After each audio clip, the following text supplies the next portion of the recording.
Welcome to the wonderful story time. Today we're going to talk about Grandpa and Zixu. Now that's a legend. The old guy was labelled the rightist, and his youth was a mere image of Zixu, lost like a little kitten without his parents. Little Ningning might not relate, but he got to see Grandpa's 3 older brothers were like his superheroes, so it makes sense for Grandpa to travel 1,000 miles to visit these benefactors. This isn't just a simple matter. In the cornfield at night, listening to Grandpa's stories was sweeter than sneaking candy. The next morning, they went to the riverside, saw someone fishing, and Ningning yelled, "I want a fish too." Grandpa made a screaming fishing device out of a glass jar and plastic, as if to say, "Look, I can DIY too." With confidence, they placed the device in the water, while the nearby fishermen had been empty-handed for 2 days, probably laughing at these little goofballs. Surprisingly, Grandpa was even more confident. He was truly the optimist of the group. He invited the young guy for lunch, and the young man looked puzzled, probably thinking it was his first family gathering. The young man's entrepreneurial journey was a long novel. He couldn't stop sharing his story, like a never-ending saga.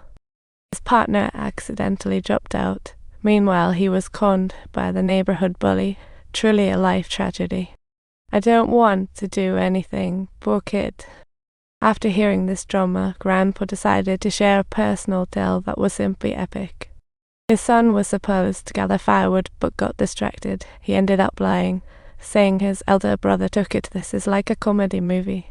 The crazy uncle barged into the elder son's home and slapped him on the spot. What a family farce. The elder son was so humiliated he nearly killed himself. See what a dramatic conclusion. "Old man, how can you do this to me? I'm about to get married." No, that's an outrageous excuse. The relatives' shouts hadn't subsided when neighbors rushed him to the hospital, and it ended tragically. Upon realizing the misunderstanding, the uncle was so ashamed that he couldn't face anyone, leaving his family in ruins. Definitely a trauma from the heavens. The younger son survived with responsibility, ending Muta Tale's tragic copy. Every time he saw his sister-in-law and the elder brother's kids, he remembered his sins, slowly turning into a mute as if that was penance. The mute cousin who lent Grandpa a motorcycle is a truly whimsical connection. Do you know why I shared this story? It's not just your average lesson. Some things are beyond our control, like fish in a river, just watching from afar. When it rains, the harvest comes. But some regrets are simply irreparable. We just have to accept it. Don't just guard that dead water. Face the confusion and pain bravely to strive for future happiness. And that's the profound meaning lurking behind Grandpa's story, worthy of our contemplation. Suddenly, the young man pulled up the fishing device and caught a little fish. It was like hitting the jackpot.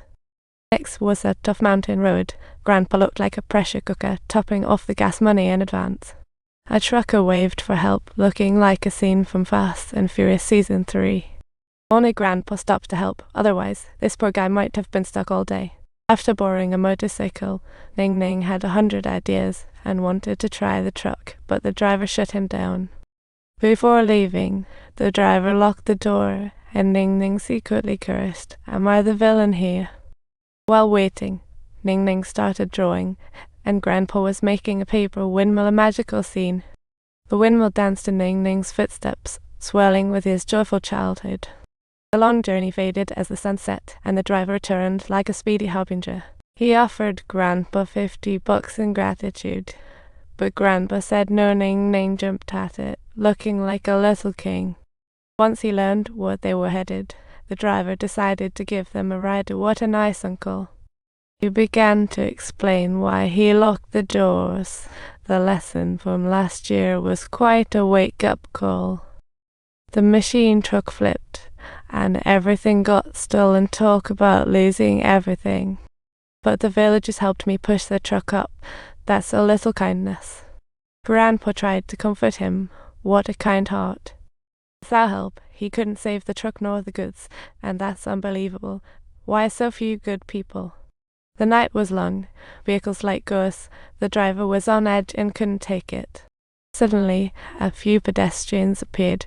The driver panicked like a worried parent, ready to dish out $5 to shoo them away. But Grandpa insisted on getting out to look, realizing it was a hit, and run, leaving a family in despair. Having experienced tragedy, Grandpa couldn't stand seeing others suffer and donated the $50. Ningning supported him too. Before leaving, he gave the bubble gum he traded to a child and got a warm smile in return like spring.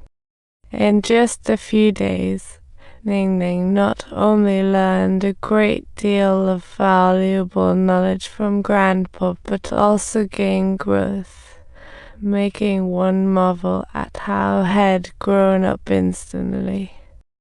The driver dropped them at an intersection, continuing their journey.